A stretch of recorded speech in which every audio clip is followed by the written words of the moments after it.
On this edition of In the Gun, it's time for some Friday night lights out in Provo as we get ready for the Mountaineers and BYU. All of that and more on this episode of ITG. Caution. This podcast contains bad jokes, optimism, and a healthy disdain for Pat Narduzzi. Watching it may increase your actual knowledge of actual football. ITG. All the pieces are in place for us to have a chance to win it all. And we're the three best friends that anybody could have. There's Owen Schmitt in the building. Like a runaway beer truck down the sidelines. Towards the end, he in there, Jed Drenning. I'm not much of an athlete. The thing that's non-negotiable is playing hard and playing tough. And Wesley, Valen, Uhler. You are in the gun. Once you enter this family, there's no getting out.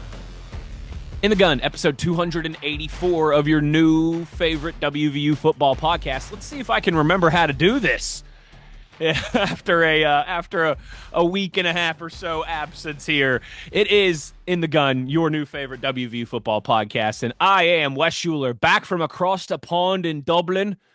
I'm wearing my Guinness soccer jersey now, for those of you watching on our YouTube channel, of course. And I am flanked, as always, by the best teammates in the business. We've got the signal caller, Jed Drenning. Him and I are kind of kicking things off here, but before the episode is over, we will have the co-host / producer, Mr. Do-It-All, Schuyler Callihan, join us, as well as the beer truck barbecuing beer brats man, Owen Schmitt himself. Man. And another fantastic episode of Barbecuing with the Beer Truck. It is Owen's famous signature beer brats.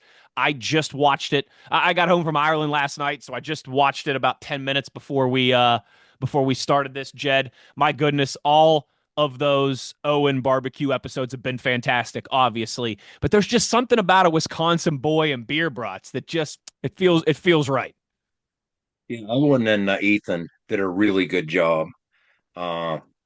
With their role in those things. And as I've said before, as I was putting them together, it was making me hungry. And it's hard to watch 5 minutes of one without getting hungry again. Even if I just ate, it doesn't matter. But for a road game, here's what we encourage you to do. You're going to have some friends over to the house, whatever, on the back deck. We'll see if the weather cooperates. Dig into some of these Owen episodes and grab some of these recipes. You got a couple days before you need to gather any supplies from the store. So, we're 5-6 episodes deep in Owen's barbecuing skills now. So go back and check out even those loaded baked beans, man. I mean, He has some really cool stuff going on. There's some fun stories about his days in the NFL, his days at WVU that are kind of infused into it. It's a nice break between the more football intensive, football heavy stuff that we like to do here. We pride ourselves in being more football intensive than most. So it's much more of a light fare. Those guys just kind of showing you the ropes on some of Owen's barbecue recipes. People forget what a talented caterer he is. Oh, yeah. I mean, he wears a lot of hats. And, of course, he ran the restaurant for a long time. Some of the tricks of the trade he learned there. And it's interesting to hear some of the backstories behind where he learned to make some of these things. But, yeah, I strongly encourage you, not just this week, but those aren't time sensitive. You can go back and listen and watch any of those episodes of those barbecue series, and they're really cool.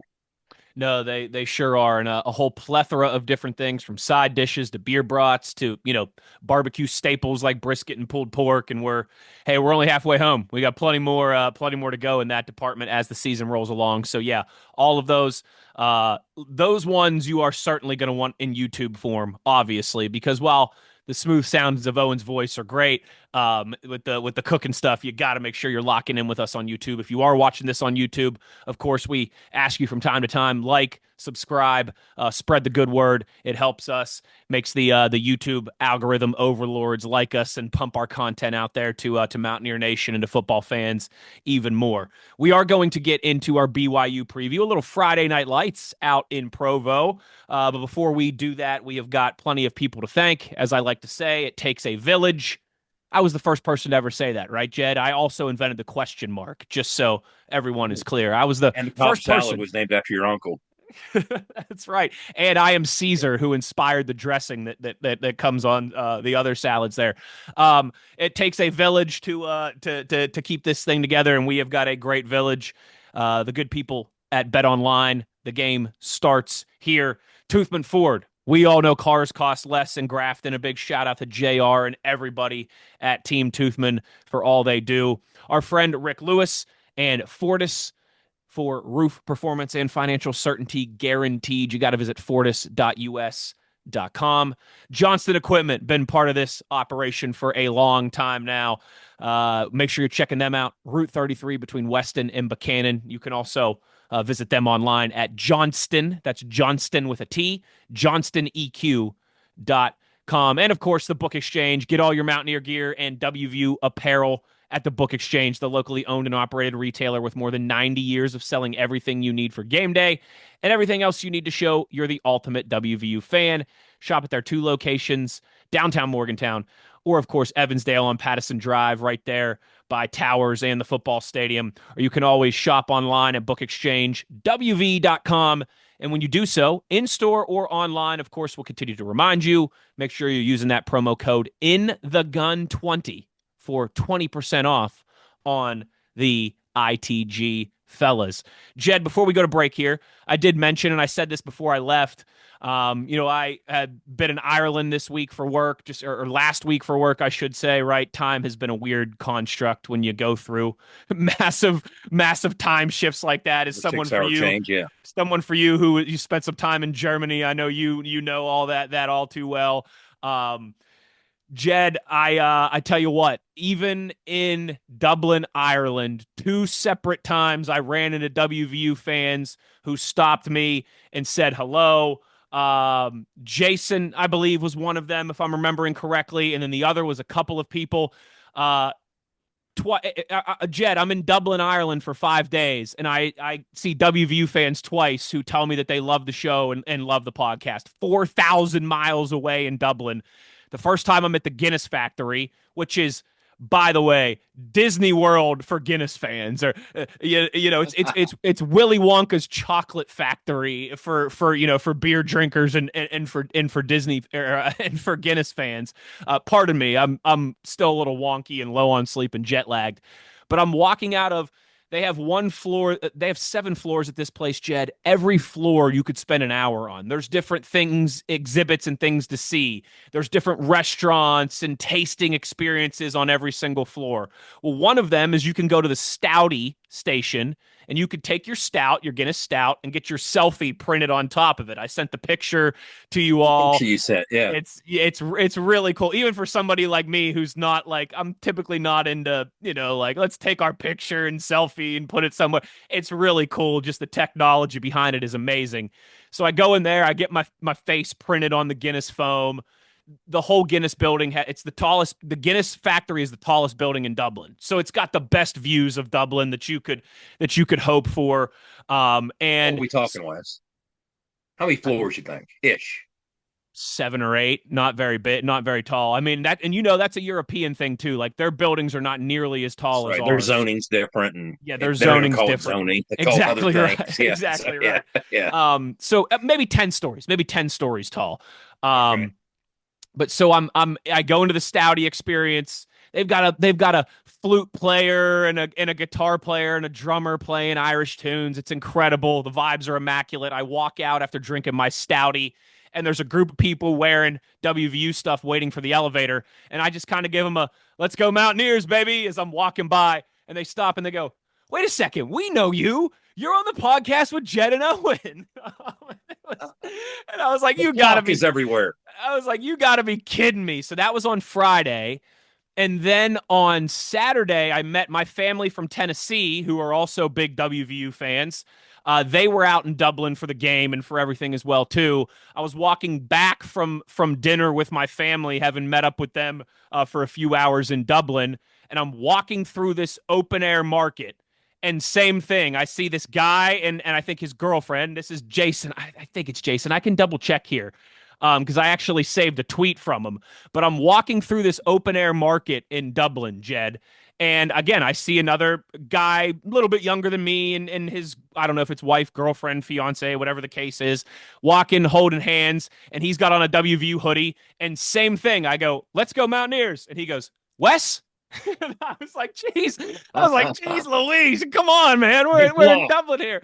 I was like, I am not this popular. How is this all happen? Jared, not Jason. It was Jared. Jared was his name. Big shout out Did to he say where Jared. he's from? You know what? I don't even know if I asked. That's probably on me. His Twitter profile here says Huntsville, Alabama.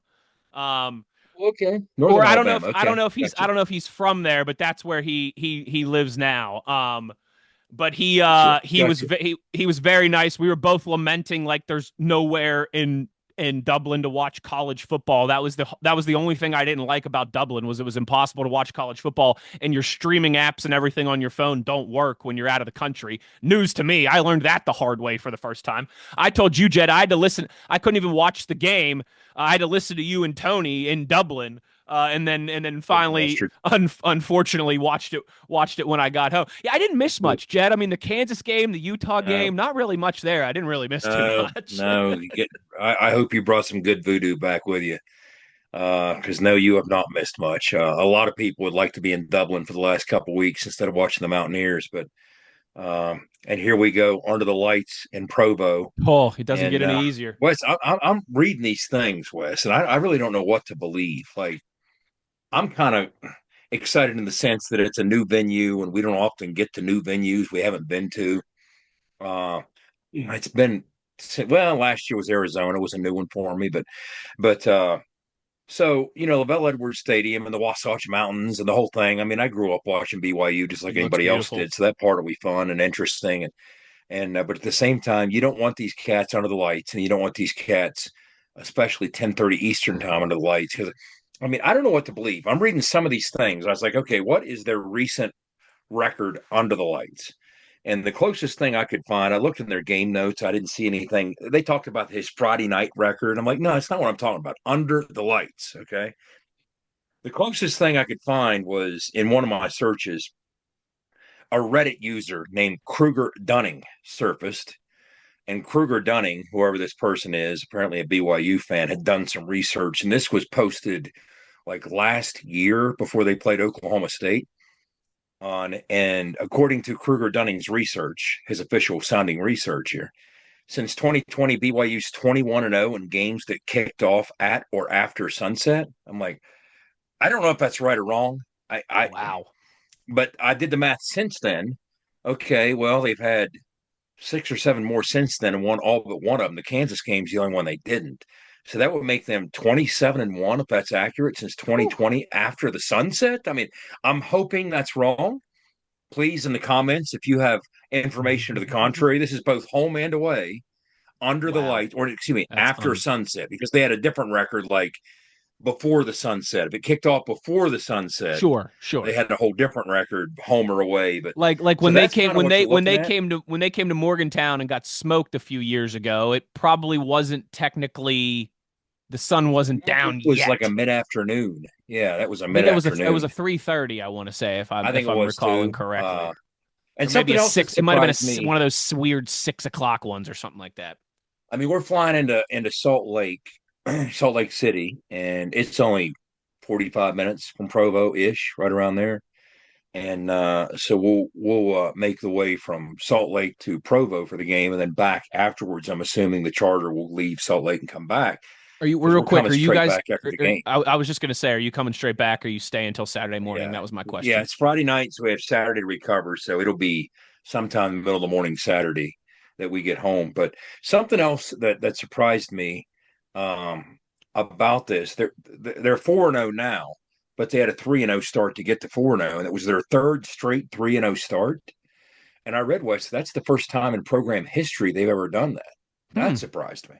With all the things LaVell Edwards did, with all those conference championships in the Mountain West and otherwise, the WAC, all these crazy different conferences they were in, entertaining the masses. Because I know I liked watching them back in the day when they were on late. Anytime they were in a bowl game, that was must-see TV, right? Oh yeah. But and we'll get into some of the things that they're doing now that kind of got my attention. But those are some of the high points. We've never been. Rich has never coached there. He's been out there for a visit. He talked about it this week.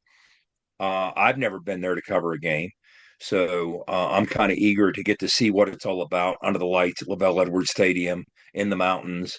Altitude's like 4,500 feet, I Oh, think, in Provo, it give or looks take. incredible. Yeah. The pictures have always looked just breathtaking. So I'm imagining a stadium sitting somewhere on the ridge line heading up to Spruce Knob almost. You know what I mean? That's kind of what I'm envisioning, but we'll see. I'm looking forward to it and see if we can get some things fixed and rectified and play a good brand of football as a heavy underdog against a ranked team on the road Friday night. Hey, sometimes when you are coming off of two, let's just call them less than stellar performances, now you got to go into a Lions Den Friday night, hostile, ranked opponent, far, far, far away from home. Sometimes it's these moments. It's like we're throwing you into the deep end. Let's sink or swim, And I got a feeling we're going to see a bit of a response on Friday night, certainly. Let's get to a break here. When we return on the other side, we will talk about the Mountaineers and the Cougs out there Friday night in Provo. We'll do all of that and more when we return. Wes Uhler, Jed Drenning, we got the beer truck Big O, and Schuyler jumping in here shortly. You are in the gun. For nearly 20 years, Fortis has been the nation's leader in providing guaranteed roof performance programs for commercial buildings. Fortis offers roof performance solutions that feature extensive initial and ongoing reconditioning for commercial buildings as an alternative to traditional replacement, with long-term performance guarantees that are backed by global leader Lloyd's of London. Fortis offers a comprehensive range of roof performance management programs that provide financial security, extend the life of our customers' roofs, and make a significant impact on ROI. Fortis is currently improving performance and increasing ROI for customers at more than 4,800 locations, with more than 140 million square feet protected, including many Fortune 500 companies that have turned to Fortis to save money, gain financial certainty, and extend the life of their existing roofs. Fortis has helped customers save more than $520 million in capital roof replacement costs for an average ROI of over 250%.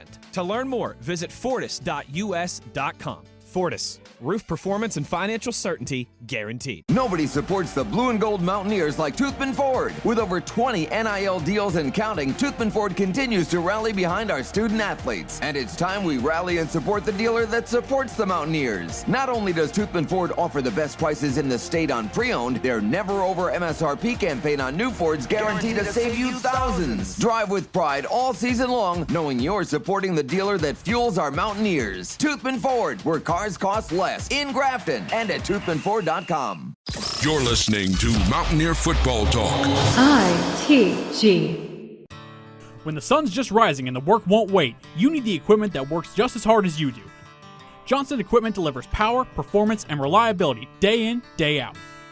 Whether you're plowing fields, hauling loads, or planting the future, our tractors are built to take it and then some. Strong, reliable, ready. 0% financing available for up to 84 months on select models. Johnson Equipment, farming made easy. Get all your Mountaineer gear in WVU apparel at the Book Exchange. They're the locally owned and operated retailer with more than 90 years of selling everything you need for game day and everything else you need to show you're the ultimate WVU fan. Shop at their 2 locations at downtown Morgantown or Evansdale on Pattison Drive, or online at bookexchangewv.com. When shopping online at bookexchangewv.com, be sure to enter code INTHEGUN20 at checkout for an awesome savings of 20%. That's right, 20%. Back in the gun here as we roll along. This is the BYU preview episode. Mountaineers, Cougars, of course, 10:30, late one, Friday night. After the Friday Night Lights, it's the after party Friday Night Lights for the Mountaineers on the East Coast. You can still make it to your local high school football game, get home, take a shower, whatever you need to do, pour a cold one, and you'll just be getting that's a good way of framing it. Yeah, exactly. It's the after party to your Friday Night Lights is exactly what it is. You can feel free to use that one if you need to, Jed. Jed, I want to start, as we'll do. We'll look at this, both sides of the ball from a WVU and a BYU perspective. I want to start with you on the BYU defense, the BYU offense versus the WVU defense. One, because we both want to get Big Owen in here and have him talk a little bit about the WVU offense and the O-line and the run game and stuff too. But two, I think a lot of us in the first three through the first 3 games of the season, even after the loss in Athens against Ohio, that, okay, the offense might struggle this year. It might take them some time. They got an offensive line that's got a all new cast, Lanning Livingston and a cast of unknowns. It's going to be new quarterback, all these different questions and everything. Who are the playmakers that are going to emerge other than Jaheim White before obviously he was lost for the season, unfortunately, in just week 2. Like, we had so much unknown about the offense, but I think we all felt that the defense was going to be pretty strong, was going to be able to frustrate people, was going to be able to keep WVU in games. And we certainly saw that through the first 3 weeks of the season, but then it has not gone that way out in Lawrence and then back at home in the throwback uniforms against Utah as well. So talk to me about this BYU offense. What's it mean for the WVU defense, and how they can get after these guys? Let's start with this. The defense, the first 3.5 games of the year were pretty salty. They were that, we kept calling them that grab you by the collar defense. As the offense sorted itself out, the defense wouldn't let you separate and get too far away. Yes, good way to put it. For the balance of the last 6 quarters and 3 minutes, different story. That's the point. It was 10-3 at Kansas with 3 or so minutes to go in the first half. That's a good point, too. It wasn't like it was right out of the chute at Kansas, yeah. Yeah, and then that's when they hit the wheel route up the backside, touchdown, 17-3, 23 going in. They didn't get much better in the second half, and then Utah for the balance of 60 minutes. I mean, when you're getting shredded for 33 first downs, when you can't force them to punt, when the best you can do is swell up a couple of times in the red zone and limit them to field goals because they're so often in the red zone, that's a long day for you defensively. And it's going to start with this. Before you get to scheme or adjustments or anything from an X's and O's standpoint, one of the things I've been looking at is the poor tackling. And you know what? I thought I was a harsh judge. And then I heard Zach Alley himself say, by his count, we missed 34 tackles against Utah. 34. And what the defensive staff has done is they've looked, and there are metrics that measure all these things. But when you look at, for instance, how quickly you get to the football and how close to the line of scrimmage point of contact is made, we're among the leaders in the nation as a defense in terms of getting to it fast and getting downhill fast. But when it comes to yards after contact, we're among the worst in the nation. So let's start with that before we get into any of the schematic things. West Virginia, as a pressure-oriented defense, we've had success in doing that. We faced a couple quarterbacks who play hot potato with the football, and you're going to face another one here. We're going to talk about that with Bear Bachmeier. But we still lead the Big 12 in total pressures with 68. So we're getting after the quarterback. And you have to feel confident downstream of that level of pressure or turnovers. But you have to start making those opportunities. Now, when you get into the tackling, West Virginia has missed the most tackles. Now, this is missed tackles are tracked different ways by different people. Obviously, like I said, I like the fact that Zach Alley is an incredibly harsh judge when it comes to what he counts as a missed tackle, because his report of 34 is higher than anything you're going to see on PFF or some of the other metric sites. But, for instance, when you look at Sports Info Solutions, they have us at 40 missed tackles. That's the most in the country. The second most is 33 by Georgia Southern. Cool.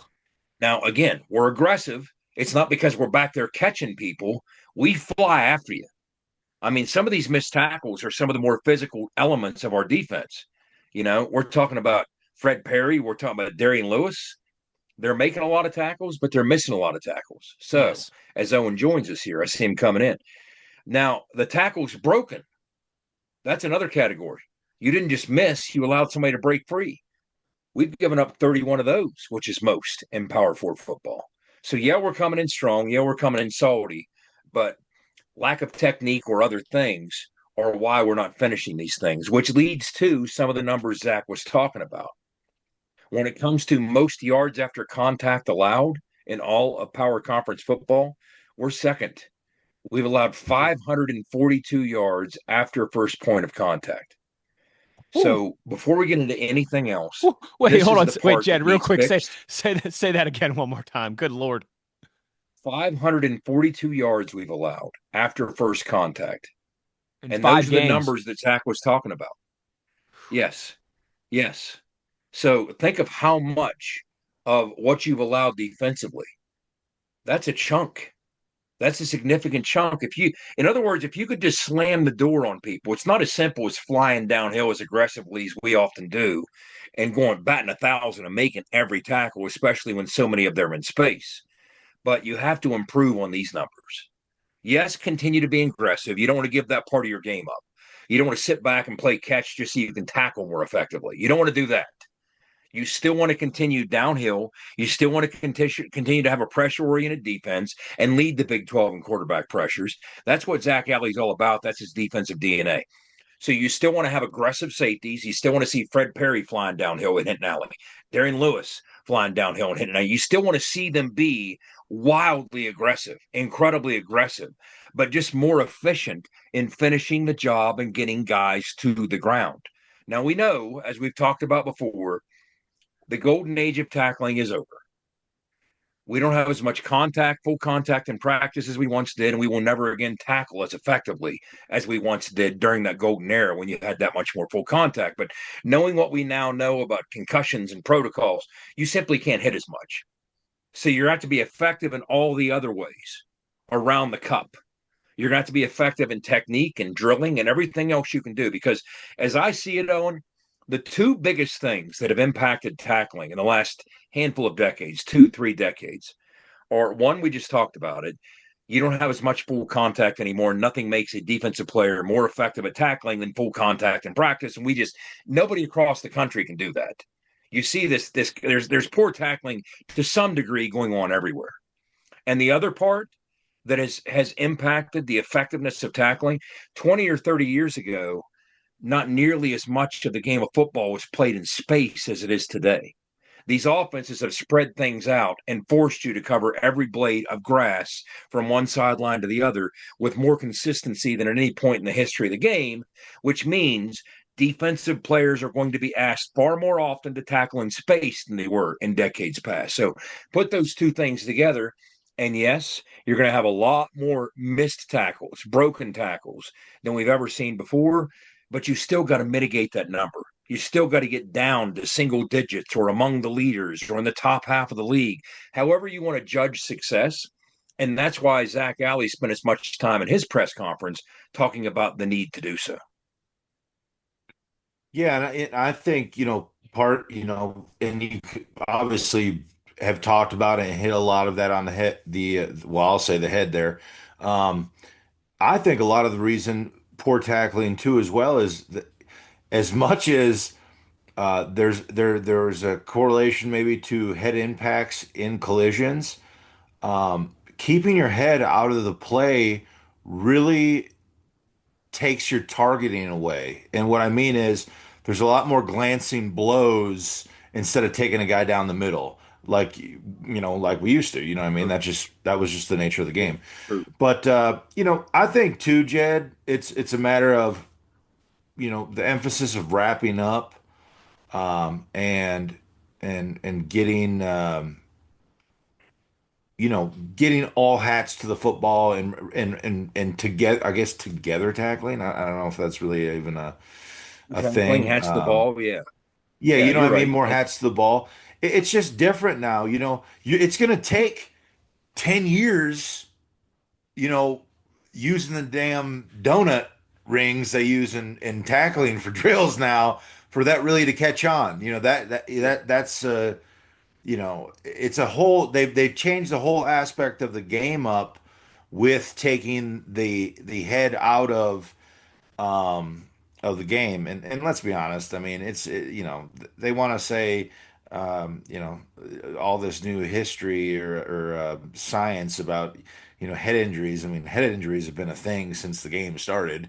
It's just now it's recognized because you know some people complained about it, and people are and now the science is coming out. I mean, for no I'm not trying to be. It's a violent game, right? The human body is probably. I know it's not. It's not meant to take hits like that. It probably speeds up the aging process when it comes to uh, whatever. I know that I'm not trying to turn this into a brain injury thing, but uh, that's just, I feel like 10, 20, 30 years ago, it was just like, hey, this is part of the game. Like I think of helmets, and we talked about this too, with mouthpieces. Guys don't wear mouthpieces. If they do wear mouthpieces, they're crap. They're nothing good. Majority of hits. And I'll say this, just as far as my own career, talking about that brain pad mouthpiece that I wore, which was a double layered mouthpiece. Yeah, was it like hard to breathe through? Yeah, was it this and that? But I was a very violent player. If you look at my helmet, I used my head a lot. That was part of I mean, my neck was like 22 to 24 inches around. I was a self battering ram. And I take a tribute to neck strength, plus the mouth guard protection and trying to reduce the amount of concussions. But when you really get into it, talking to neurological people, brain people, they'll say every time you saw stars, that's a micro concussion. Right. And it almost makes you laugh. Oh my gosh, that's every play. Yeah, just about right. It's every play. So I don't know. Tackling, man, and like you said, unless you're working on it all the time, and it's hard to really get good at it unless it's a full speed rep. And like you said, Jed, too, spreading the game out, playing more in space, which I feel like is why, if you look at 90s, 80s, 90s, linebackers, guys were just bigger. You 260-pound linebackers. Now You you could be have like LaVon Kirkland. You could be a 300-pound Mike linebacker that's built to attack downhill and yeah, confront ISO plays and ISO blocks and not worry about playing in space because there was yeah, a role for you in those defenses. There's no yeah, longer a role for yeah, you in today's defenses yeah, because even the You're gonna play inside sideline to backers have to sideline. spend so much time in space. Like to your point, Owen, you want to get hatched to the football. You want to gang tackle. You want to do those things. And that's one of the other things Zach talked about against Utah. What's been a problem on and off throughout the season, even more so of a problem against Utah, was they were going speed option in space. And guess what you can't do against a speed option team? It's assignment oriented football. You can't yeah, gang tackle because yeah. everybody has an assignment. So it's going to be a lot of individual on individual in space, which makes it even more difficult. But here are the numbers that you got to root out because again, it's I'm not here to toss indictments against these guys that have more missed tackles than anybody else, and you understand why here in a minute. Guess who on the team has the most missed tackles? And I'm jumping from metric site to metric site. I was on Sports Info Solutions. This is a PFF look here. You have Darian Lewis, you have Fred Perry, you have KK Tarnu, you have Ben Cutter. Okay. Now, guess who are among our leading tacklers and are always around the football? The D lineman. Darian Lewis, Fred Perry, KK Tarnu, Ben Cutter. Yeah, See? yeah. Those are the guys that are supposed to make tackles. So you don't want to slap them around and say, hey, reinvent how you play football. No, that's the last thing you want to do. You want to say, dude, you're a dog chasing a bone and we love it. Yeah. You're getting to that bone. Now, don't let your teeth slip off of that daggone bone. Finish the bite and take that bone to the ground and finish gnawing on it. Because you talked about technique, and there are so many pieces. I was never a defensive coach, right? But there are certain things that you just kind of learn by accident by being around this long enough. And you would hear defensive coaches say, look, there's 100 reasons not to lower your head. One of them is your arms actually naturally go out. I mean, there's bad habits that you can get around, but so many of these things, if you're playing the game at this level of high velocity, sometimes Jed, hold on. You might be used to the shot taking her to the ground, and you can't do that. I don't mean to cut you off here. When I say get your head in it, I don't mean necessarily duck your You mean head. your face. Still be, yeah, I want you. Your I mean, face. when you when I guarantee when you were a young man, you heard at some point your coach say, "Bite the apple," right? See what you hit, right? I mean, that was like, That's how you were like coached. for my whole career. You know what I mean? That's How what you they were said. coached. Hit So him with your it's face. just it's Yep. so different now to like I mean you have to get to the side of a guy, so it's not so much down the middle blows. It's all these glancing hits, and when like when you got a dog like Fred and you're running full speed downhill and you're trying not to get your head involved with it, you know, if you're not the majority down the middle, but off to the side where your head's not going to get into play, and you miss, or he gives you a shake, the other direction, you're running full speed. It's almost impossible. It'd be like try to do a bicep curl, try to run as fast as you can, and then grab a pole, right? Because that's what's really being asked. So try to run as fast as you can, and then grab a pole and stop yourself. You're not even built that way. You would have The to human have, body's not made that way. yeah, you would have to have like bowling ball shoulders and You got to be biceps. Thanos. You got to be Thanos, Yeah, basically. and Yeah, lats he the would, yeah. size of like, Arnold Schwarzenegger, you know what I mean? Back in his Yeah. heyday. Like there's just and not to mention forearm strength of the gorilla. I mean, just to be able to hang on. To be able to do it. Yeah, and not lose grip. Yeah. It's a tall ask, but we all agree this is a lot to ask, but it's a necessary ask. If you want to take the I next get it. step as a defense, like for instance, here's a guy who was way before any of us. Willie Lanier was a Hall of Fame linebacker for the Chiefs. And I heard him tell his story years and years ago. He played way before any of us. But his first game, I think, was in the old AFL. And it was an AFL game with the Chiefs and maybe the Chargers. And he had a head collision in his first game in the NFL. And we lose zone. We did, yeah. I don't know if he just dropped out or something. We'll get him back in here. He had a head collision, Wes, in his first game in the NFL. And right after the game, they sent him straight to a neurologist. And like the day after the Chiefs game, and he said, "Hey, what's going on?" They said, "Well, I'll tell you what's going on. You've damaged this, you've damaged that. You put this nerve in jeopardy. You used your head to make this high velocity collision, and you're at risk of being paralyzed. You're done playing football." And he's like, "I can't do that. I just played my first game." And he's like, and the neurologist literally told him, "Well, can you play football without using your head ever? Without your head ever being hit or contacted?" No, And you know what his answer was? "I guess I had no choice. I will." He played 10 more years and went to the Hall of Fame. And he said, Wow. "I never again used my head." Wow. Yep. Interesting. I was fascinated by that story. That is fascinating, yeah. Yeah, And it is. then there's But the other somehow he mastered that. Yeah.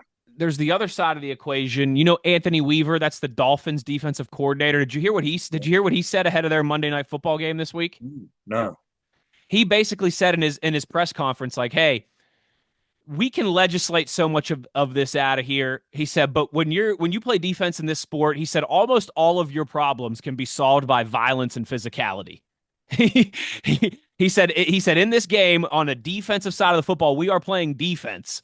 Almost all your problems can be solved by violence and physicality, as much as they try right. and legislate it out of the game. So here's the truth, Wes. We're trying to make the game of football safer, so it's more attractive to parents who want to let their kids play. I mean, the participation numbers are way down. The NFL sees this, Goodell sees this. The football brain trust at large sees this. That's why there's so many initiatives in small communities and local communities to come out and play the game, come out and understand the game, to get parents involved, and to feel more secure and safe about letting your kid play. But here's the truth of the matter. We are going to continue to strive to find ways to make the game more safe for future generations. And I'm all about that, right? But we're delusional. If we think we can find ways to make the game safer and also at the same time be fair to those trying to play defense. You can't. Yes. Yeah, no. It's going to be you are it's going to be right. fundamentally unfair. If football is going to exist in 30 years, it's going to be fundamentally unfair to anybody trying to play defense and make a tackle, or it won't be here. Yeah. You can't have both. You can't have fair to defense and safe. It's not going to be here. No, it's absolutely it's true. unfair as hell to defenses, and that's the nature of it. I mean, that's why every defensive coach preaches this. They understand and recognize this. That's the obstacle that they're born having to overcome that by the side of ball of the football that they play and coach. There's no easy 100%. way to do this, and that's where the legislation you talked about comes in. But we're talking, this is a macro conversation, but if you want to get back to the micro, get to finishing the job with these high velocity missiles we have as defenders. Yes, we're doing a great job getting to the football. It's hard to watch us on tape and not immediately recognize that, right? It really is. And Absolutely. anybody who's seen West Virginia play knows that we've been playing a physical brand of football, maybe not an efficient brand of football, as you're missing these tackles. But boy, are we getting bodies downhill and we're getting after you. Now let's just finish it. Let's get you to the ground. And instead of having 34 missed tackles in the eyes of Zach Alley, can we get that down to a dozen or single digits or some far more manageable number? Like, for instance, coming into Morgantown, Kyle Whittingham, who, as I said last week, I have tremendous respect for as a defensive coach, him and Morgan Scalley, their D coordinator at Utah, they had 23 missed tackles against Texas Tech. And he said, that's unacceptable. Well, after the West Virginia game, in his post-game remarks, he's like, see, we tackled way better. Guess how many missed tackles they had?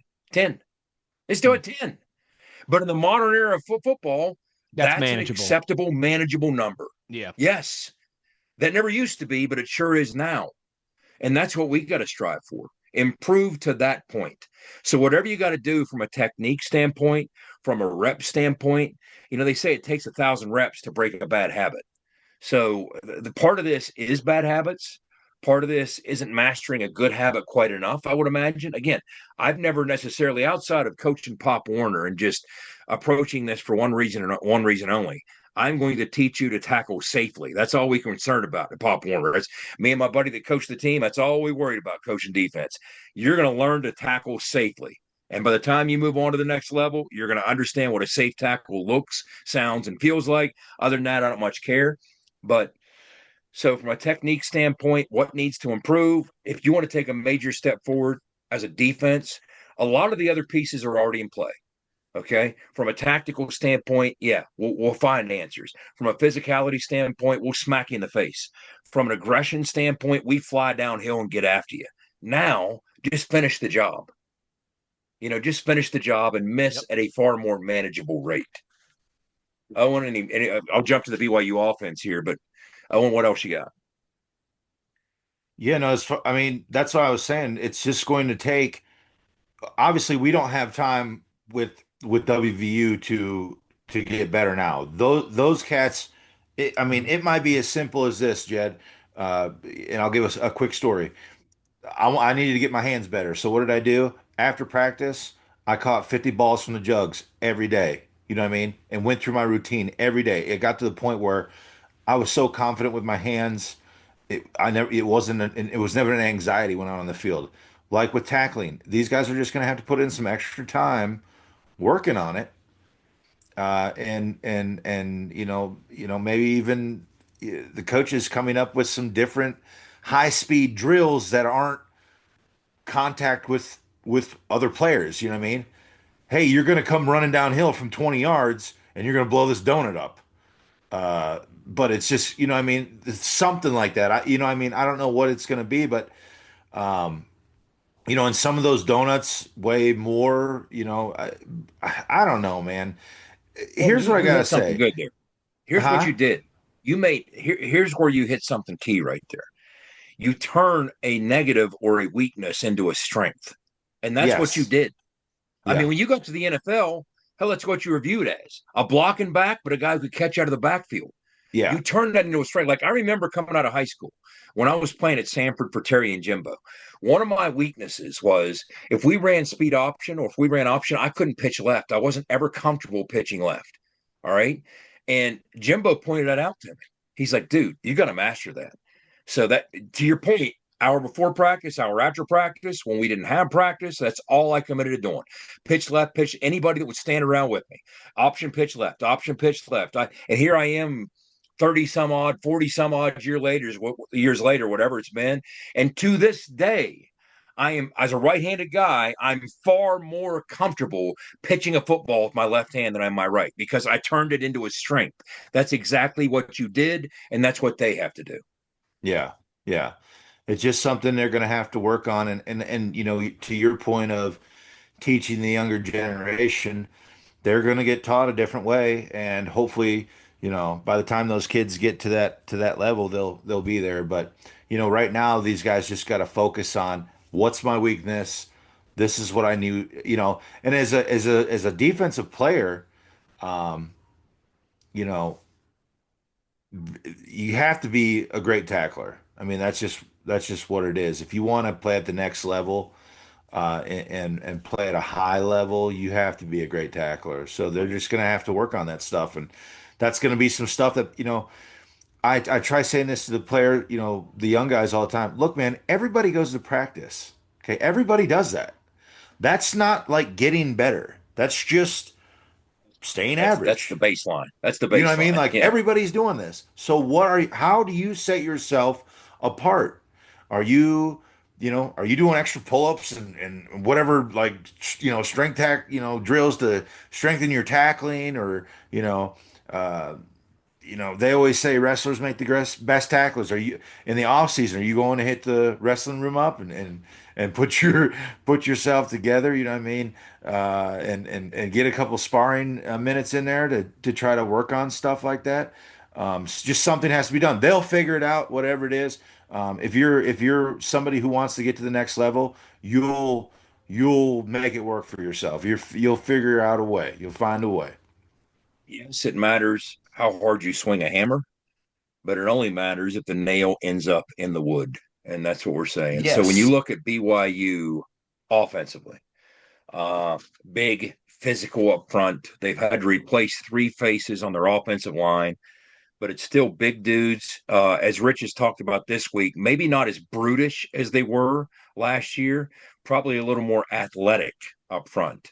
That's something else that shows on tape. But all the buzz has been about this freshman quarterback. What's funny is Bear Bachmeyer, his brother Hank was at Boise when Zach was there a few years ago. So he knows the family, and he's like, trust me, this family is old school. They're grinders, they're hard-nosed, and they are ballers. So this is a tough kid. And you have to like what offensive coordinator Aaron Roderick's a guy who's been around BYU football, understands what it's all about. He played there, was a receiver there. But he's put a plan together that kind of helps protect Bear Bachmeyer. And what I mean by that is, in the last couple of weeks, there's been a recurring theme. We talked about Jalen Daniels getting the football out fast. Last week, we talked about Devin Dampier for Utah, especially when you blitz him, getting the football out fast. Well, guess what's been the trend with Bear Bachmeyer? This time to throw metric that they measure from the time the ball snapped to the time it leaves the quarterback's hand on a pass play. So the smaller the number, the faster you are. Bear Bachmeyer's time to throw isn't just the fastest in the Big 12, it's the fastest in Power 4 football. 2.35 seconds on average. He gets it out. And it makes perfect sense to me. I'll talk about my film study here in a minute. But Aaron Roderick's calling games where he's allowing his young quarterback to be decisive without much advanced thought. I like that. I really like that. And you'll see him do some other things that help protect him. Like it might be 3rd and 9 and they're going to run split zone. They're not going to put him in a bad spot. But he can lean on LJ Martin is a physical, brutish kid, very productive running the football, number 2 in the Big 12 running it. He's got a weapon on the perimeter in Chase Roberts that he can lean on pretty heavily. When you look at Chase Roberts from a production standpoint, here's another way of looking at production. Those with a minimum of 25 targets, Chase Roberts leads the Big 12 in the percentage of his catches that have gone for a first down, 88% of them. So he's the security blanket this young quarterback needs. BYU has played a clean brand of football. They played 3 straight games without a turnover and 4 straight games without an interception. Bachmeier has not been picked off yet. Come close a couple times, and that's where we'll jump into some of what I've seen on film here.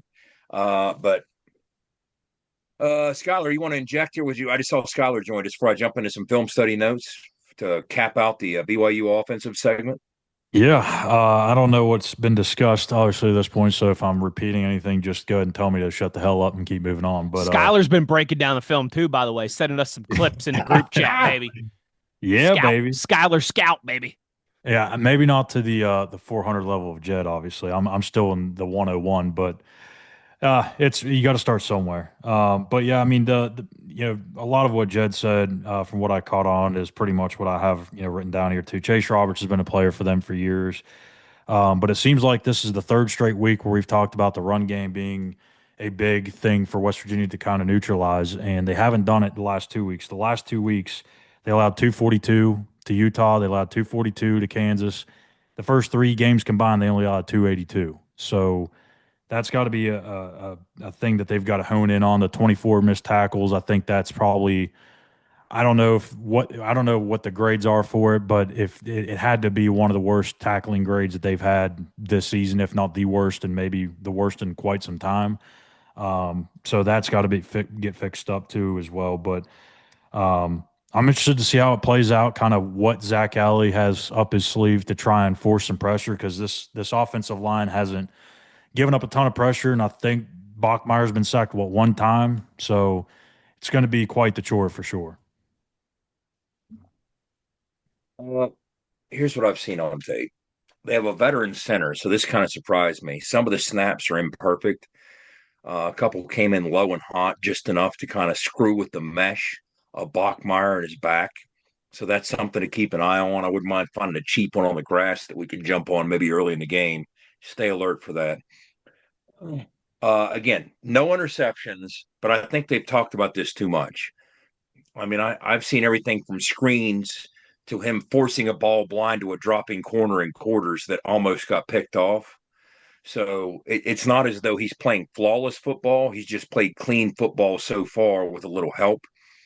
He will often throw on off platform. He relies a lot on his athleticism, which he doesn't have the burst. He doesn't have the twitch. He's just a very strong and athletic kid with good size. When you study him closely, he will use his eyes to influence defenders. But this is something you often see in young quarterbacks. They kind of get excited when they first start to learn or master that, man, I can move that guy a couple steps or a couple feet one way or the other with my eyes. And then they kind of give up on it prematurely and then get back to almost you can kind of diagnose as they telegraph some things after what they do with their eyes. And I've seen him do some of that. He'll initially take the snap. He'll influence a defender with his eyes, and then he's kind of happy with how it went. So he gets back too soon to look into where he's going to throw the football and telegraph it. So, in other words, what I'm saying is a veteran back end can do some things with that, or even veteran linebackers can do some things with that. What you need to do is if you're able to do this, and I saw this done on tape, and this is when he gets in trouble, and he got lucky a couple times. A couple times he even made plays doing it.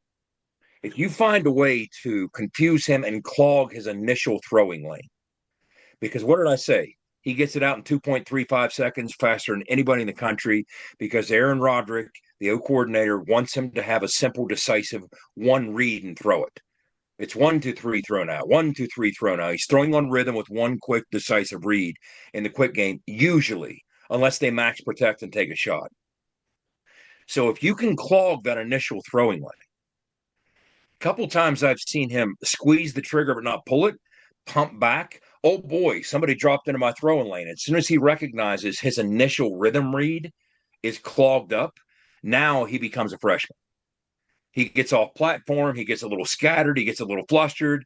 I saw him complete a couple that he could have put in harm's way. So that's something else. If you can confuse him with certain looks, in other words, if something's not part of his pre-snap arrangement from a read key standpoint, and you can kind of flood his zone with a defender he doesn't see coming, that's one way to get him a little out of sorts. And I've seen some people, like Stanford did some of this, and they almost made some plays against him.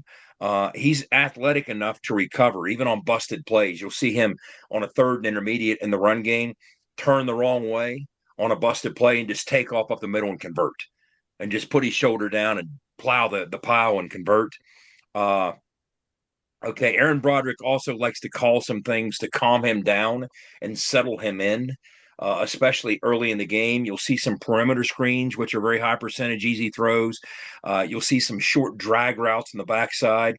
Like we've all had, irrespective of what system you've played in, quarterbacks know and understand these check down routes that you're comfortable with, like whatever offense it might be. Like if it was Rich's offense, I always knew that I could count on a spot route to be there. If it was the Florida State multiply, I always knew that a fullback delay would be there. Well, what he's doing is taking some short crossing routes, as OC is, from the backside right in front of his vision plane and giving him some easy throws to make there to build his confidence. And anytime you see him get a little out of sorts early on, they'll revert back to some of these types of calls to build back up his confidence. I really like the way that they're handling him. Okay, protects him on third and long and early, split zone on 3rd and 9. Okay, yeah, here's another one. You got a 3rd and 9 situation, and they maybe earlier than a lot of people start thinking 4 downs because they don't want him throwing into the teeth of a 3rd and 9 blitz. So what they're saying is, hey, we'll manage it this way. If we cross midfield and it's 3rd and 9, I'm not going to make my untested true freshman see some exotic, crazy blitz. Instead, I'll go split zone, pick half of it up, and see if we want to roll a dice on 4th and 4, 4th and 5. They do that sometimes, again, to protect their young quarterback. Even in the red zone, they'll use him, especially they'll activate him in the run game quite a bit. Like 38% of his carries are in the red zone. All 4 of his touchdowns are in the red zone. He did a nice job sticking a wheel route underneath a safety in the red zone. And that's tough to do. Typically, a wheel route is something you think of against a one high safety look, but that wasn't the case here. It was almost like he had to stick it in a window over top of the backer before he got to the safety. He did a nice job of doing that. Now, there are some things you see with their offensive line. Remember, there's 3 new faces in this offensive line. You'll see some missed assignments. Sometimes you'll see them blocked down. I don't know if they're going, maybe it's a rule they had, most dangerous man. Of course, you got to protect the A-gaps. But they, against just a 4-man pressure, or this was actually a 5-man pressure, they allowed a free runner off the edge to just smack him right in the back down inside the red zone. So, again, this isn't an entirely established and proven commodity they've got up front with this offensive line. Okay, here's another one. They had a busted play even in the red zone. Sometimes you can tell you have a freshman quarterback running this offense, but he's athletic enough to either snuff some of these mistakes out or even in the better cases, overcome some of these mistakes. And they trust him enough. Like I said, you'll see him run quite a bit in the red zone, Owen. Anytime they empty it out, that's probably the first thing I'm going to look for. They'll go Q run with him. They'll go empty. Not necessarily quick game in the red zone as much as Q run. Here's another one, 5-man pressure. You see the left tackle blow this one. He blocks down, seals the linebacker, but meanwhile, the outside edge backer peels off, gets free. So they took a shot play with him between the 40s. That's, again, max protect, let him maybe build some confidence with a deep shot downfield, but he doesn't often push the football vertical. Like I said, one of these throws that they allowed him to make, he kind of got lucky because he was blind to the corner, dropping in his zone. And I don't know how he missed him. He kind of got cute with the throw and thought he could throw it between 2 quarter defenders and got a little lucky. That ball wasn't picked off. But very effective player, very effective offense. They've got weapons on the perimeter, but more so than anything, I think this kid's really talented and has a really bright future. But I really like how Aaron Roderick, as a play caller, is handling and protecting him to help him along and help him build that confidence as well. Certainly. Man, I like how that's the only downside when we have all 4 of us on here. When it's like time for somebody else to step in, we're all like, you want to go? I'll go. There you go. I go. Yeah. We're all very polite here on the program. Okay, that's basically yeah. It. No That's toe basically stepping. That's no toe stepping. All right, exactly right. I think that's laid out pretty well by Jed. Anybody? I guess anybody? Any final thoughts on that? Jed, you good on the BYU offense before we spin the block? Anybody final going once, going twice? BYU offense before we turn this thing around. The only other thing I was going to mention, the second half BYU against Colorado, they've really found their rhythm. They stayed on the field, and their third downs wouldn't tell you that. They went 2 of 2 on fourth down and pretty much doubled up Colorado in time of possession and snaps. I think the snap count was like 36-20 or 38-20. So when you look at the flip of that, which I'm sure we'll get to here with West Virginia and their third down success, that's a bit of a problem because BYU's defense is good on third down as well. And if you want to have a chance to pull off the upset in this game, you're going to need the offense to stay on the field and prevent kind of what happened with Colorado last week against BYU, where they just got doubled up in the second half and just really didn't have the ball much. Keep humming. I'll close with that. It's a good point, Schuyler. It's worth pointing out that Colorado was at home and jumped on them early, went up 14-0, and they kind of had to systematically claw back. And I think one of the critical plays, it was everybody's talking about how calm, cool, and collected Bear Bachmeier was in the second half of that football game and how poised he was making those plays. But I think the play that he made in the second half that stood out more than any, there was a 3rd and 17. Mm-hmm. And he picked up 16 with his legs, put them in position to convert the 4th and 1 and end up taking the lead 24-21. But yeah, they clawed from behind and showed a lot of character in doing so. But that's a good point on your part. That was a tale of two halves in Boulder last week for sure, Schuyler. Certainly was. And BYU able to get it done there. A nice little trick play from that offense that Schuyler sent us as well too, for a 33-yard touchdown run that really kind of put them in a good spot. They're 4-0. They're ranked. And you know what though, as we spin the block here. Yeah, go ahead. They have some gadgets that they tried that didn't work. I mean, they've tried double passes in their first 4 games. There's some things they also tried that didn't work. So be on high alert for some of that too. But yeah, there was one play that was similar to the one I sent you guys. I guess it wasn't exactly as similar, but it was kind of the same concept in a way. And the guy in motion, they faked it to him, they handed it to the running back, and he just got blown up the moment he touched the ball. So yeah, they definitely do try some crazy things. If we spin the block here, fellas, and take a look at the BYU defense, how it relates or lines up, maybe I should say, against this offense. Just something that is immediately jumped. And listen, I'm very 30,000 foot. I just got back from being out of the country for 5 days, so I am not literally nearly 30,000 foot view. Yeah, literally 30,000 feet. There you go, Schuyler. Nice one. But one thing that, I was going through Jed's emails that he sends us every week of doing a great job with so much information on the upcoming opponents, and then I'm doing some light research. Like, I only have a couple things written down on my paper here, but one of them is that through 4 games, the BYU defense has only given up 37 points so far. And it's not like they've played a bunch of world beaters, but other than Portland State, they've played against power, competition. They've played 2 Power 4 teams and East Carolina. So it's not like they haven't had a gauntlet schedule, but they haven't been playing little sisters of the poor either. And they've only given up 37 points through 4 games. Jed, where's it kind of start as we get into BYU defense, WVU offense? We have some numbers that'll get your attention, no doubt about that. Let's start with what Schuyler was talking about. I'll jump into some of the transitional, situational stuff. When you look at West Virginia on third down, this is a matchup that nightmares are made of. We're 16th in the Big 12 at 27%, which makes us last in all of Power Conference football. The only way to go is up. All right, now, but at least we're facing a BYU defense, which is first in the Big 12 on third down and 7th in the nation. So you want to get other good than right, that, Mrs. Lincoln, good right against them. Yeah, get good right, get good fast against them, and you'll get good fast. So situationally, that's obviously a concern. Again, BYU, it's the little things they're good at. Red zone touchdown percentage, They're second in the Big 12. Only 44% of the time they allow you to cash in once you breach the red zone. West Virginia, fifth in the Big 12, 69%.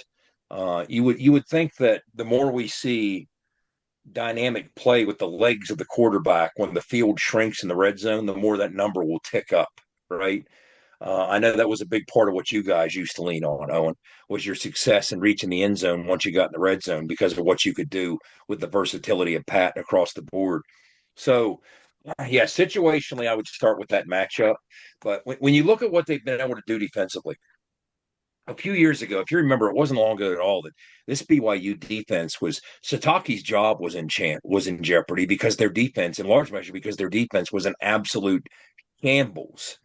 Well, what they did was they've got a longtime former Utah assistant. This is a very incestuous rivalry between Utah and BYU. They're always stealing guys from each other, right? They're always stealing guys, players, assistants. It goes both ways, but they're always stealing each other's. Wasn't Norm guys. Chow a Utah guy?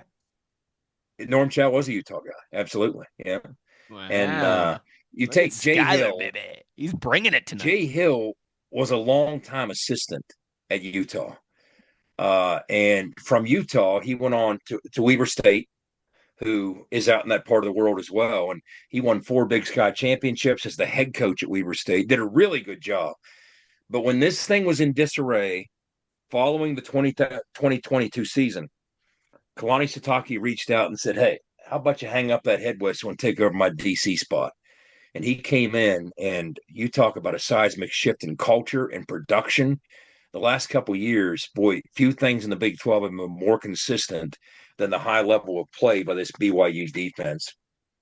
Coming into this one, BYU leads the nation in total defense at home. They're allowing 106 yards a game in those 2 home games. They lead Power 4 in scoring defense at home. They've allowed 3 points in 2 home games. And they rank number 2 nationally in rush defense at home. They're allowing 7 rush yards per game at home in Provo.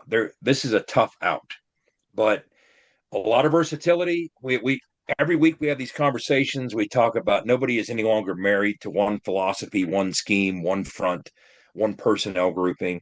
The same holds true with BYU. You'll see them bounce to everything from 2 down with 9 second and third level players. They actually run that quite a bit to a traditional 3-4. They'll even sprinkle some odd stack in there. Depending on down and distance guys, sometimes they'll go with 1 true defensive lineman on the field. So there are some different things that they like to do, but by and large, you're going to see them in what we always call a 1 high shell. That's 1 safety in the middle of the field. So the middle of the field is most often closed. Not often do they go to 2 safety looks, but sometimes they will just to mix it up. But that's kind of the DNA of who they are. You'll see 1 single high safety, and we're going to get into that for my film study portion of it. When I say high safety, I mean high safety. This it's almost like Tanner Wall is so deep, it's almost like they're playing defense with 10 guys. I mean, it really is. And I've seen free safeties do this before. In the past, I always kind of figured as a quarterback, when I see that, and this is kind of what supports what I see on tape. They're not a big man coverage team. They run a lot of zone, a lot more zone than they do man. But what I do see is when they go man coverage, they're very aggressive in it, and they'll try and rob routes. They'll take chances. They'll jump up on hitches and things like that. So that's what I always thought as a quarterback. If I see a safety playing that deep, well, if they go man free with man underneath and him playing center field, I can probably expect aggressive man coverage because they trust how high that guy is as a backstop. And in watching BYU, that's one of the things I was looking for. And sure enough, when they did go man coverage, they were very aggressive in doing it. So that's something that even 30-some years of football hasn't changed. It's held true. I always look for that. And sure enough, even though they're heavy zone, that is something to be mindful of as we get into some of the film study stuff. But okay, this is talking about some of these metrics that we look at in defining how good you are against certain things, like against the run. Remember stuff rate? We talked about this with Utah. Stuff rate is any time a stuff is defined as anything that's a 0-yard gain in the run game or a negative yardage play in the run game. So the percentage of your stuff rate is, the higher it is, the better you are defensively. Their stuff rate second best in the Big 12. More than 1 out of 4 plays is stuffed at or behind the line of scrimmage, so that puts you off schedule. They lead the Big 12 in pressure percentage and sack percentage from 4-man rush construction. That's what's interesting about this. They don't dial up. I just said they don't play a lot of man, where they also don't pressure you a ton. They'll give you certain looks, but what they're very good at is when it comes to these 4-man pressures, you rarely know which 4 it's going to be. So they'll find a way to get you to waste resources up front and outnumber you on one side because of those wasted resources. They're very good at doing that. So even though they often only bring 4, like when you look at their sack breakdown, they have 10 sacks. 8 of their 10 sacks have come from a 4-man rush, and the other 2 came from 3 or fewer rushers. So they don't have a single sack with 5 or more rushers. It's all 4 or fewer. So what that means, we go back to it again. If you're only rushing 4, you're dropping 7 in coverage and gives you a chance to be sticky. They play a lot of drop 8. And when they do, they get to their landmarks. They're very disciplined. They're battle-tested, and they are sticky. They use their eyes to read the quarterback. It's a very well-coached, disciplined defense. So before I get into the film notes, let me toss to you guys. Anybody have anything to add there before we get into some film study? 7 yards is pretty impressive. Yeah. Yeah, that definitely is. The only thing that I was going to mention was kind of piggybacking off of something Jed already talked about with the red zone numbers. And that's West Virginia's one of the, I think it's 13 teams in the entire country that's got that perfect red zone percentage, but they have the 3rd fewest attempts of those 13 teams that are perfect. So obviously not getting there enough, which is not breaking news to anybody, of course. And much like last week, we talked about how Utah had only allowed 5 red zone trips going into that game. BYU's pretty much the same situation. They've only allowed 9. So the 77% is good, but they've also only allowed you to get down there 9 times in 4 games. So pretty interesting stats there. Now, what I'm looking at, and again, we'll transition into some of the things they showed on tape, but what I'm looking at, if you want to go into this game and try and get something humming offensively for West Virginia, I'm going to start with this. And I mentioned this maybe last week or certainly in the recent past. It doesn't feel like it, but West Virginia right now ranks number 2 in the Big 12 in runs of 10-plus yards. So we're that close to developing the rhythm that's been so sorely lacking. If we get that rhythm going, then we get the tempo going. If we get the tempo going, then we help us, we help the defense, we help everything across the board and dictate the terms of what the flow of a football game is going to look like. So let's, as a starting point, let's think about this. We've had a quarterback through 4 games in Nicco, who you recognized he only had 4 runs of 10-plus yards and 40 carries. So he was 10% of the time was Nicco going to take it 10 yards when he ran the football. When you look at the other 3 cats that played, and I'm not counting Max Brown, I have to run these new numbers this week, they're about 3 times as likely as Nicco was to take off on a 10-yard run. So we are at number 2 in the conference, while rarely using those guys who are 3 times more likely than Nicco to take off on these types of runs. So you kind of see where I'm angling here. If you want to start leaning on something, there's a possibility. We'll see what happens with Ty Edwards. Look, here's the truth of the matter. Ty Edwards ran for 140-plus yards and 3 touchdowns against a Pitt defense that still, as we speak, is number 1 in the ACC against the run. They're still number 7 in the country against the run. They just held Louisville to 50-some yards rushing. That's the defense Ty Edwards did that to.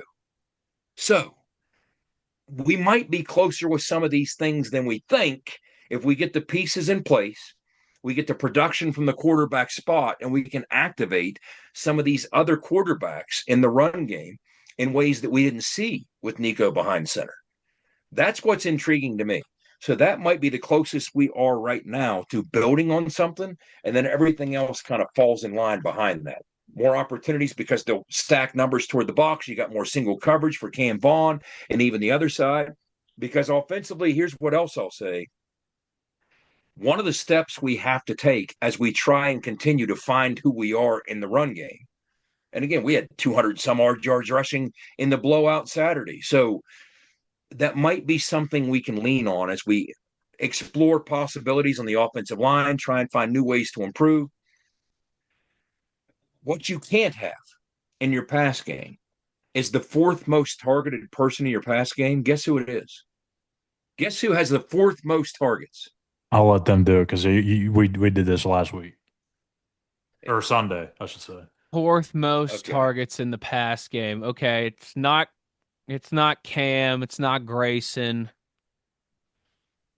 Maybe Clay Ash. Is it Clay Ash? Yes, Clay Ash it is. Jeez. It is Clay Ash. Clay Ash is the fourth. You can't have a running back who splits time as the fourth most.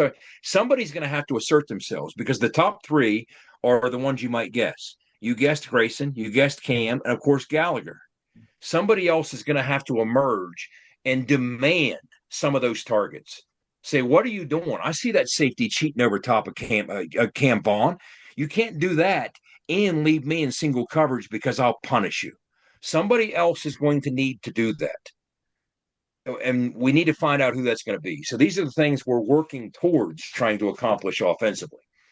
As you have a couple things to build on, second most 10-yard runs in the Big 12, which puts you a little closer than you might think to striking some sort of that rhythm and tempo that we like and makes us hum.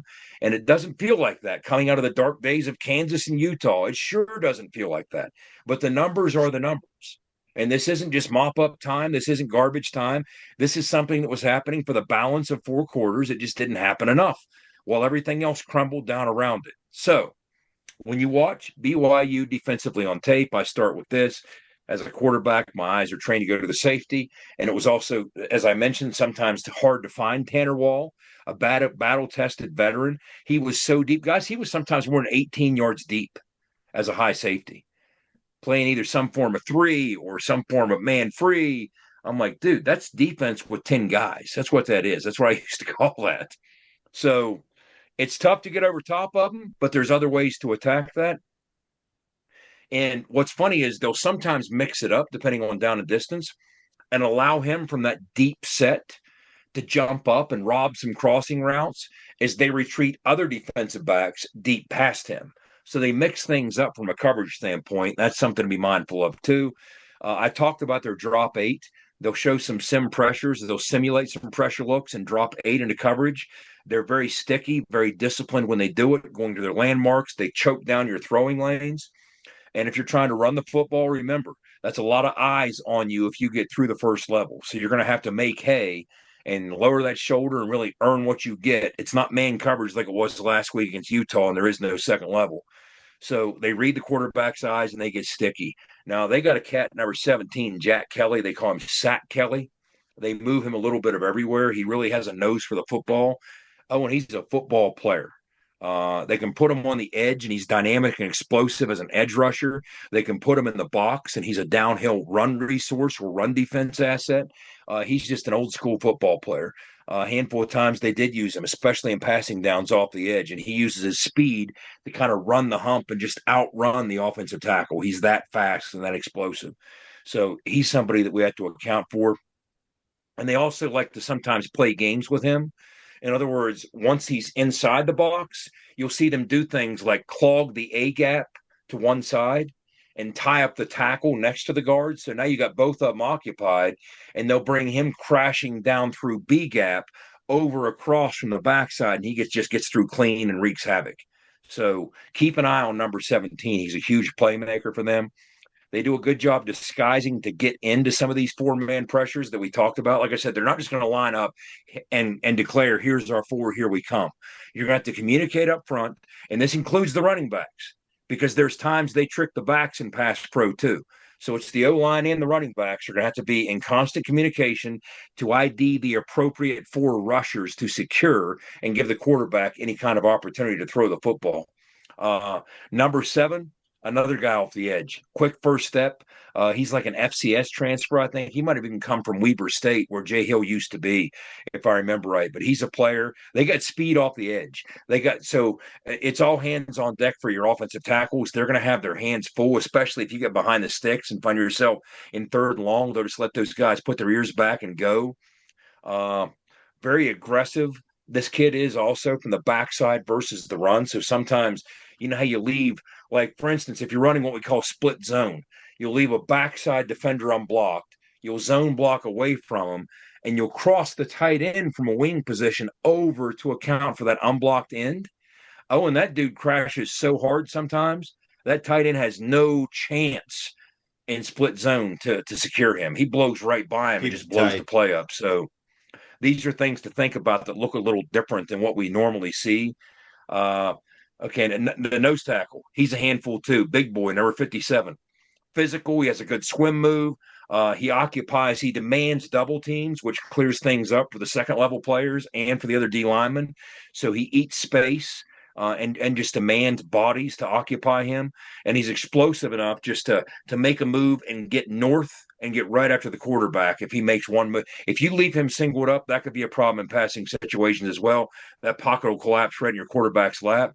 Again, I talked about not a lot of man coverage, but when they do, they're very aggressive. It's almost they're mindful of that deep safety back there, number 28, Tanner Wall. Well, I do like that Stanford, for instance, when you look at the 4 game tapes, Stanford's the one that sticks out in the sense that Stanford is known to run a lot of 2 and 3 tight end personnel groups. So they gave us a really good look in terms of if that's something we want to plan for, if that's something we want to activate in our own game plan with 12 personnel or even 13 personnel, you got some really good looks with some of the stuff Stanford was trying to do against them with those looks. So, again, that's just the high points. I'm not going to get way out in the weeds with the rest of it from a film study standpoint, but some of the high points that I know on the back end, safety-wise, that you really have to account for that can make some things happen. They got a back end that will get after you. Jed, we need to get healthy. Yeah, boy, do we. Boy, do we. We got to get healthy first, man. We got to get healthy, brother. Open day can't come soon enough. No, it can't. We got the open date coming.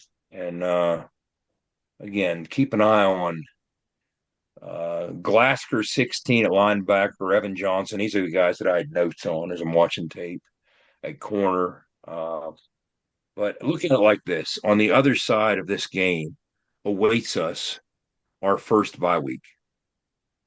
So just imagine if you come out here and play a better level of football than you've demonstrated in recent weeks as a heavy underdog with nothing to lose on the road against a ranked opponent taking their best shot on national TV. What if you can do something to reinvent yourself offensively and build on some of those numbers we just talked about? What if you get back to getting people to the ground defensively? What if Zach Alley confuses his freshman quarterback? There's a path to success here. But you got to get the machete out and whack your way through the jungle down that path. That's what you got to do. And if you get through that path, just imagine what it would feel like to shock the world coming to the bye week at 3-3 with a win over a ranked team. And those have been tough to come by lately. They sure And have you're been. feeling Wins in general. pretty good. Yeah, 100%. Listen, I know that there's a lot of people right now who are probably already after the last 2 weeks, probably already starting to tune out. But I also think none of us expected it to be back-to-back weeks, but I think we all knew we'd have some games like last week against Utah this season, like the week before in Lawrence against Kansas. That is just the nature of the beast when you've got 80-some new players and a brand new coaching staff and you're starting over again in year one. You don't expect it to happen in back-to-back weeks, certainly. 6, especially as Jed pointed out, rightfully so, the last 6 quarters have been pretty tough to stomach. But this is, again, like Jed and I said, Jed and I were talking about this before, Schuyler and O, before you guys jumped on.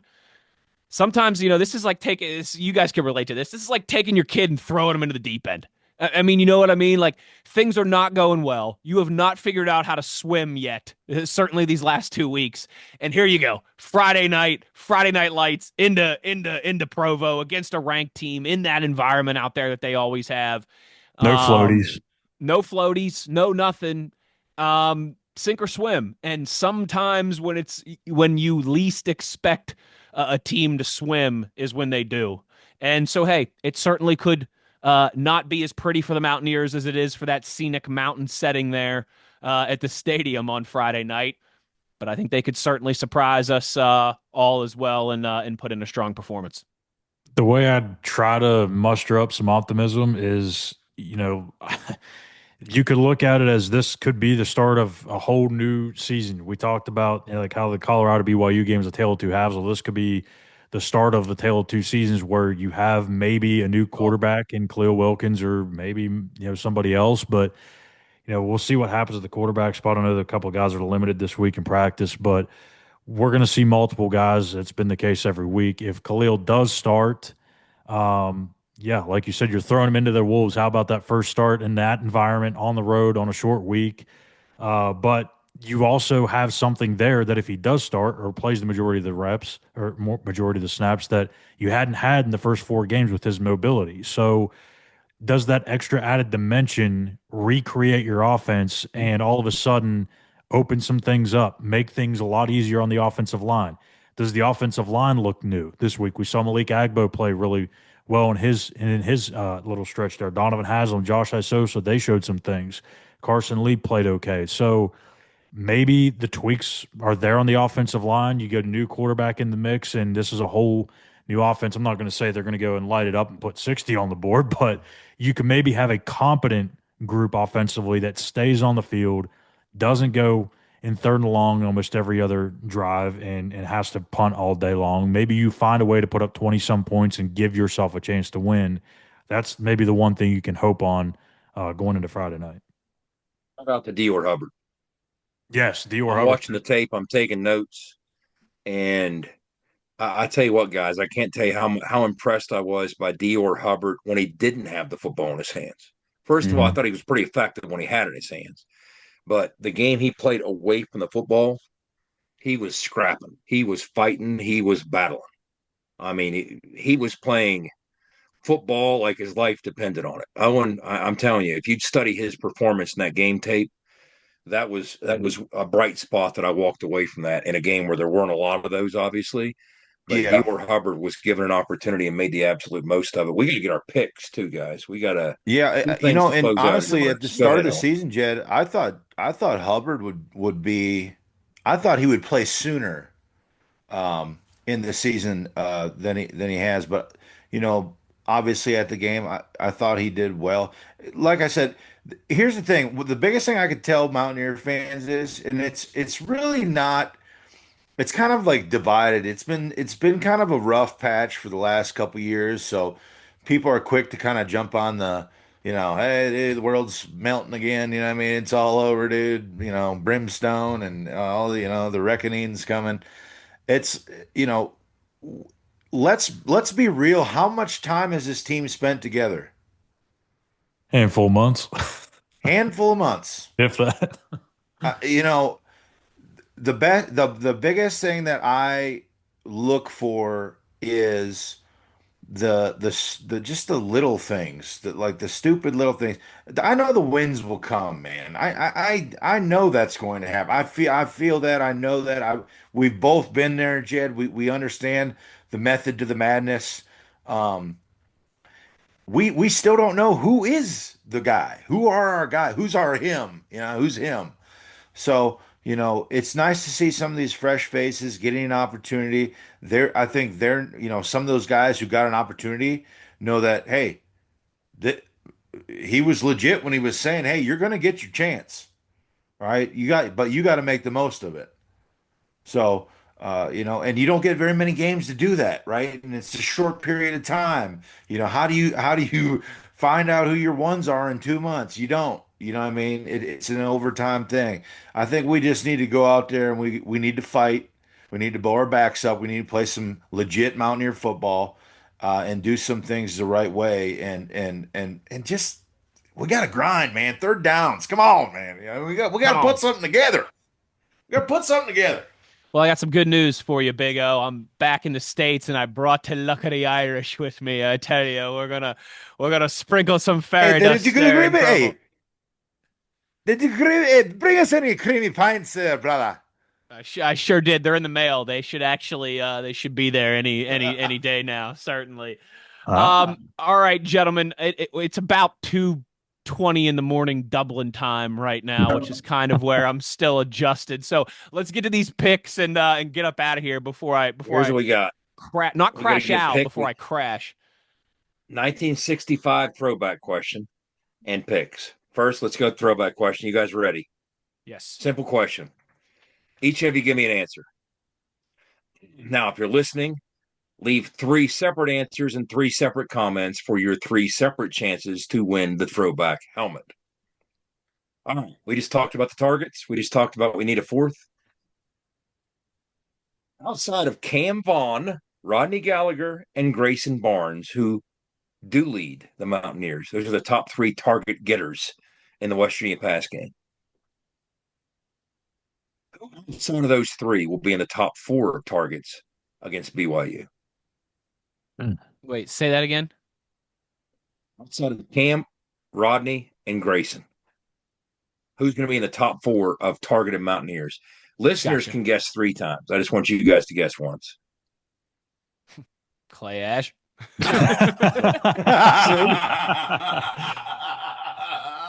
If you're going with what's happened so far.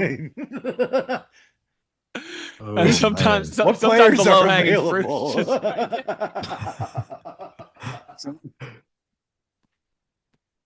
I actually thought about Clay too as soon as he said it. I'm sorry, I couldn't. Justin Smith-Brown, P. Fox, Jeff I'll Weimer.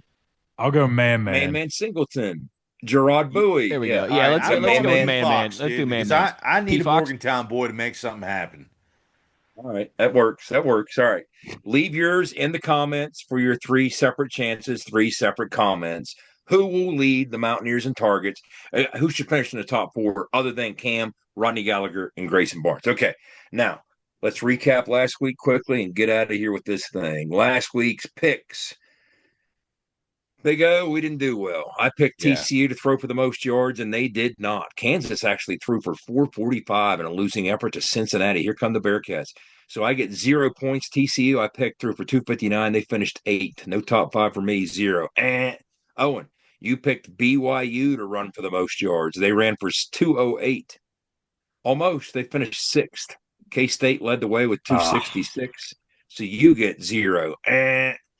Wes, defense to allow the fewest points. You picked Houston. Houston allowed 24, which was good for a tie for 5th place. So you get 1 point. Yeah. Ding, ding. Schuyler, the offense to score the most points. You picked Baylor. Baylor scored 45 points, which was good for number 2. Hey! Which was good for 4 points. Ding, ding, ding, ding. Now to our listeners. Points. Boy, look at this. Mike Vest getting a shout out. He picked Utah to score the most, and he got it right. Oh, boy. 48 for Mike Vest. Defensive points. Utah and Iowa State tied, allowing 14. Kevin from Harmony, North Carolina, picked Utah, so he gets that one. Mike Vest picked Utah. He gets that one as well. Jim from Waverly, West Virginia, picked Utah. So they all got that one correct. Rushing yards, Kansas State, if I can stop coughing. Allergy season is upon me. Nobody got it, though. Don't feel bad. Yeah, I don't. Passing offense. Adam from Denver was wise to the ways of the Wildcats. He picked Kansas to throw for the most yards. Big shout out to Adam. He's the Blue Jay, not the Wildcat. Adam from Denver has swung by some peach lot parties in the past. Big shout out to Adam from Denver. So the Kansas Jayhawks throw for 445. All right, so gentlemen, your picks this week. And by the way, the pinned tweet at In the Gun Podcast on X. Please join in and make your picks to beat the crew. I guess I'll get it rolling. I'm going to go to throw for the most yards this week. You got K-State heading to Waco against the Fighting Jake Spavittles, and I'm going to go with the Fighting Jake Spavittles, the Baylor Bears, to throw for the most yards against the K-State Wildcats. Of course, formerly of this parish, Jake Spavittle. Big O, beer truck of the week. Who's going to run for the most yards in the conference? You know what? I think did you just pick Baylor? He did. He did. I'll tell you this: they ain't gonna throw and run for the most yards on this, or else everyone at K-State's defensive staff should be fired. Give him 1,000 yards. Who's Oklahoma State playing? Arizona in Arizona. I'm gonna go with Arizona. That's a great pick. Great pick. Tough times in Stillwater right now for sure. Yep. Mr. Callihan, your Big 12 offense of the week. Who's going to put up the most points in the conference? I got to keep riding the hot hand here. I think this is the third time I'm fighting Jake Spavital, so I'll go with Baylor again. Kansas State. Look, I mean, not only can they spin it, but they got one of the best backs in the league too, in Bryson Washington. So I like my chances. I hope they stub their toe in the red zone and just throw for a million yards between the 20s. That's what I'm hoping for. All right. Wes, what you got? Defense of the week. Who's going to give up the least amount of points? Now, typically in the long, historic 3.5-year history of this podcast. Wait 1 second. Schuyler. Yes. We didn't give you a chance to block anybody. Well, I guess Wes is the guy. Wait, hold on. No, I thought you only get to block somebody if you get first. Bill Stewart scouts on. Schuyler got second. First. He didn't get he got second. Oh, he won. Okay. Okay. Well, he didn't have the number. Jed. He didn't pick the number one. All right, listen. We changed the rules this week. We changed the rules. I'm the one who's jet lagged, and it's like 2:30 in the morning right now. I mean, come on. Wes has been awake for 3.5 days, and he still knows the rules better than we do. I've drank 400 Guinness in the last 5 days. That's right. Offense of the week. Normally, Jed is the one who he picks you and you end up getting 16th out of 16 teams. All right. Normally, the hex. Normally, Jed is the one with the hex abilities right here. But you ready for this? It's my turn. BYU is going to be your defense of the week. I mean, the Mountaineers, if you guys watch them play, they can't even get a first down. They can't even get a football, a first down. They can't get anything. No touchdowns, no first downs. Now they have to go out to big, scary Provo on a Friday night under the lights. Oh, my goodness. BYU is going to shut out the Mountaineers easily. Okay, maybe the Mountaineers will get a field goal. Yeah. Give me the BYU defense. If you know, they may not even show up.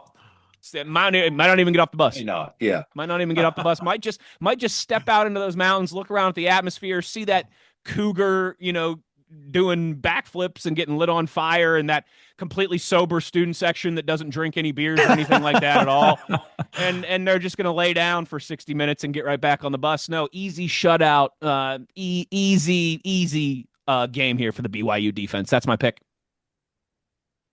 West Virginia 60, BYU 10. That's right. Hey, yeah, Jed, at least. Jed, easy. being the man of all numbers and everything, what is the average age of the BYU Cougs? Did you hear me? I heard you. Let's see here. 21. What's their game notes? Last year 21? Last year it was 21 and a half.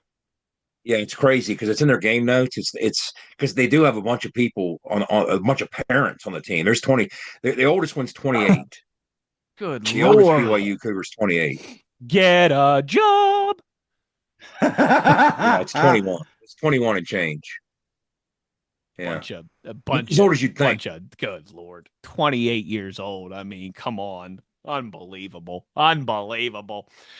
This was a lot of fun, guys. Thanks for holding down the fort for me while I was gone. Schuyler, great stuff, kind of stepping in and doing all the yeoman's work. I really appreciate it. Glad to have you back. But I am certainly glad to be back. And like I said, I brought the luck of the Irish with me.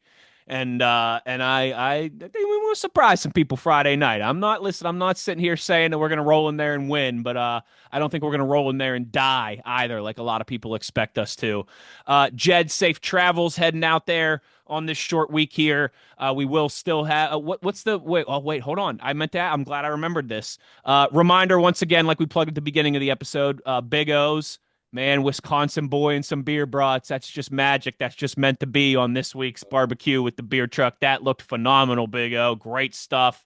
What's the deal with Phil Steele Friday? You guys, we still normal even with your travel and everything, Jed? We still dropping Phil on Friday? The game preview. I think I'm going to be able to do it. I'll let you know if I can't. I need to check on my travel, but he's still coming up Friday. Phil's going to be on Friday. Cool. This preview, by now you're watching the end of it, so you know it dropped on Wednesday. Okay. Yes. But yeah, double back and see Owen cooking the brats and Owen cooking everything else for that matter. And if you want to subject yourself to it, you can check the recap for the Utah game. But I wouldn't advise doing that if you don't have to. For the co-host, the producer, Mr. Do-It-All, Schuyler Callihan, the beer-broughten, barbecue-and sharp-dressed Owen Schmitt, and the signal caller, shortly going to be in Salt Lake, Jed Drenning. I am Wes Uhler. Take care, everybody. Thank you for listening to this episode of In the Gun. The one thing that we ask of you, as always, is to be an ear and tell an ear about your new favorite WVU football podcast. We'll talk to you soon. You've been In the Gun. ITG. The fun doesn't have to stop here.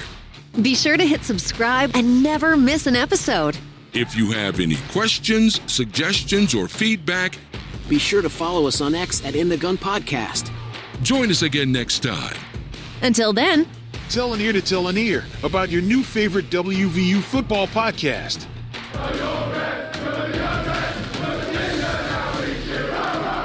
This mission is over.